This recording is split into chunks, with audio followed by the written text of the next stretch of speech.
ভারতবর্ষে ছুটতে ছুটতে আমার ওজন অনেকটা কমে গেছে। বাহ, আপনার চেষ্টাকে সাধুবাদ জানাই। ম্যাডাম, আমি এখন আফগানিস্তানে আছি।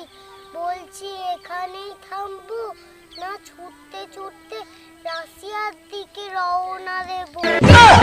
हे प्रभु हे हरि राम कृष्ण जगन्नाथ प्रेमानंद, ये क्या हुआ? गलाव में पानी आ गया।